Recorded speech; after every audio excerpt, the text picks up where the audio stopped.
Y'all, I'm Carolina Tony. Today the road brings us to Charleston, South Carolina, and we are here at Boone Hall Plantation.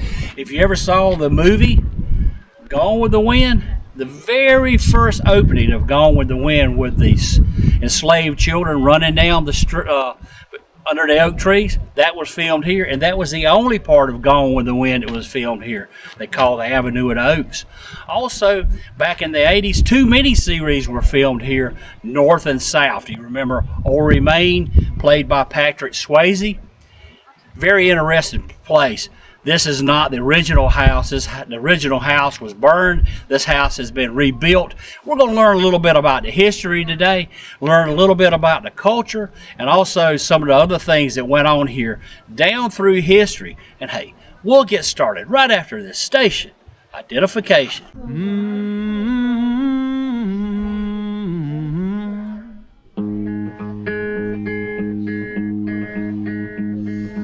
Walk, children, walk, children, walk, children. In the Major John Boone acquired the land that became Boone Hall through his marriage to Elizabeth Patey. Her father received the original grant in 1681. John Boone came to Carolina from Barbados. He started his career in the Indian trade and a dealer in enslaved Indians.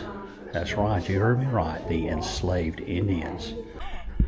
I remember in the TV series North and South, Ori Main, which was played by Patrick Swayze, coming out in front of the house, and what I thought was so funny, him portraying a South Carolinian. Listen, we don't speak with accents like that in South Carolina.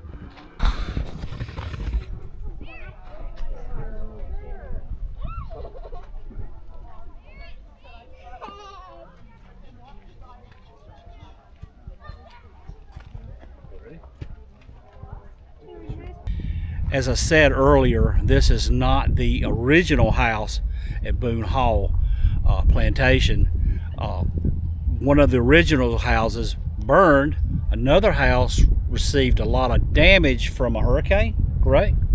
And then around in the 1930s, the house was dismantled because it was just a board house, was dismantled and rebuilt, and actually rebuilt as it is today in 10 months. Using some of the material that came from that original 3,000 square foot house. That's pretty cool, pretty fast. Walking back towards the Avenue of the Oaks, they planted these oak trees in the 1700s. When the Boone family lived here, of course, they made all the bricks for these cabins. This was not the only cabins, and this is where the enslaved people lived, or some of them.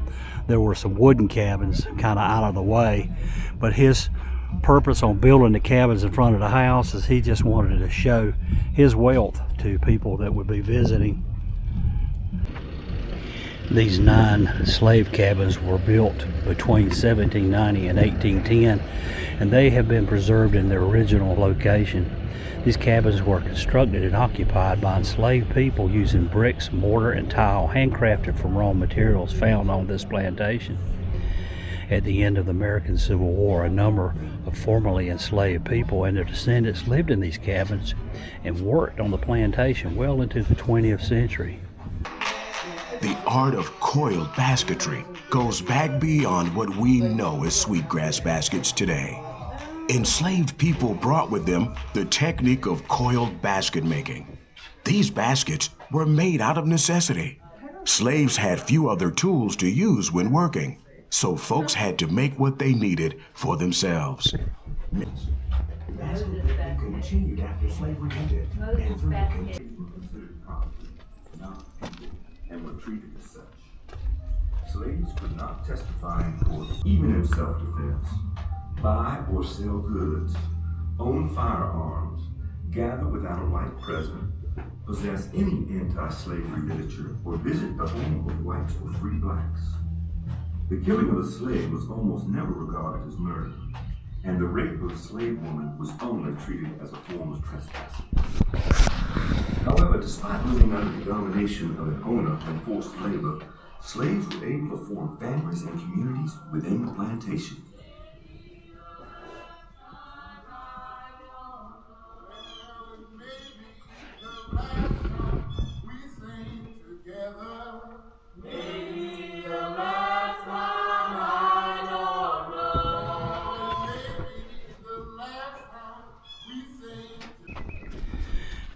This cabin number 4 is the archaeological discoveries. So things that have been found here at Boone Hall.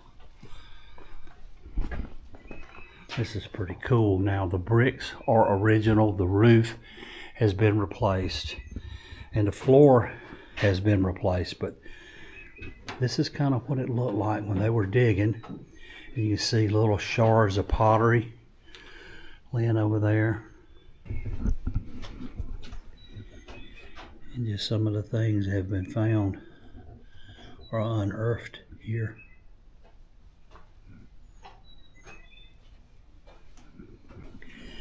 This isn't an original slave tag recovered here at Boone Hall. The story goes that often owners would hire out the slaves to the city of Charleston or to other businesses for a fee.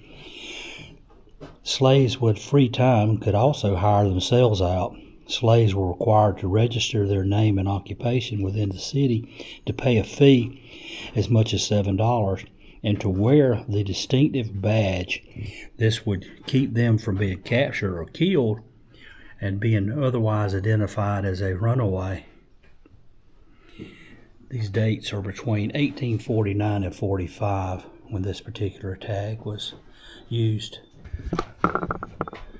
Here is a picture of what this cabin would have looked like.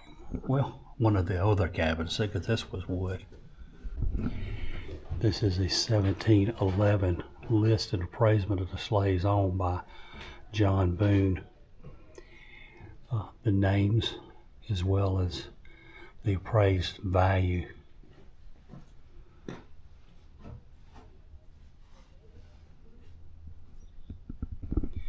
Here's something that's also left in history. I'll point this out.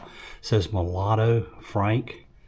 That tells us that Frank was worth $700, but mulatto means that Frank was part white, but he was still treated as a slave. And here is a list of the slave ships of Charleston between 1711 and 1858. That is a lot. In fact, they are numbered, and if we go down to the list, over 828 slave ships in the Charleston between 1711 and 1858. Just to give you an idea, in 1858, Edward Townsend came from West Africa in St. Helena to South Carolina with 450 slaves on board, but only 306 made the passage to the end. There are going to be a lot of people that are not going to like this video. I think it's important. The lady on the tour that we went in didn't take video or photography inside the house, but she stressed the importance of remembering this history. You know, listen, these people gave their life, even if they didn't want to, but I think it's important and valuable that we need to remember them, remember the sacrifices that they made. And listen, yes, this plantation was built on the backs of slaves, but they did it. They deserve to be remembered, don't you think so? It was in 1743 that John Boone had these oak trees planted, these massive oak trees that now make up the famous Avenue of the Oaks here at Boone Hall. It was his wish that when he died, that him and his wife both would be buried here. And his wishes were carried out, that John and his wife are interred right here for all eternity. And there is the tomb.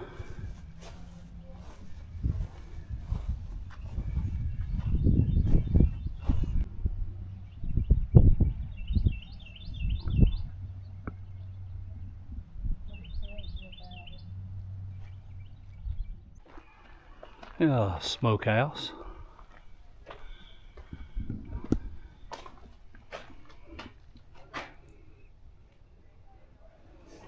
Boone Hall Plantation, the smokehouse. This is the oldest existing structure here on site, built 1750. Look at these oak trees here on the little creek. Right now is low tide. You see it's kind of muddy right under the trees there, but when the tide comes in, it's actually in the water. So it's like those limbs are dipping down to get a drink of salt water.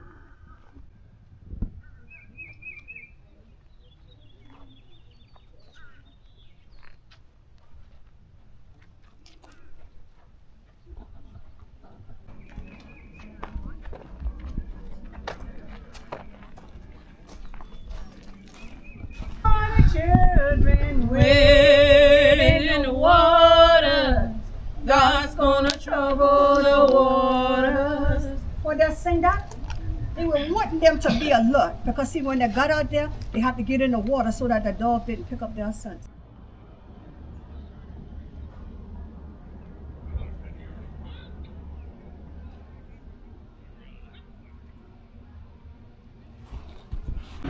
We use it for dry storage now, but Andrew always stops in front of it because he knows that I love Hound Bear. Thank you, Andrew. I saw her in 19...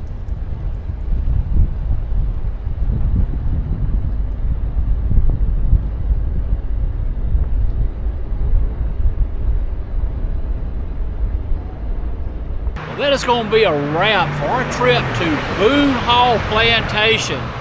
This highway is a lot more busy than it was 250 years ago. Well, I hope you have enjoyed this video. If you did, be sure to give us a big old thumbs up. Be sure to share this video with your family and friends. But until next time, y'all have a good day.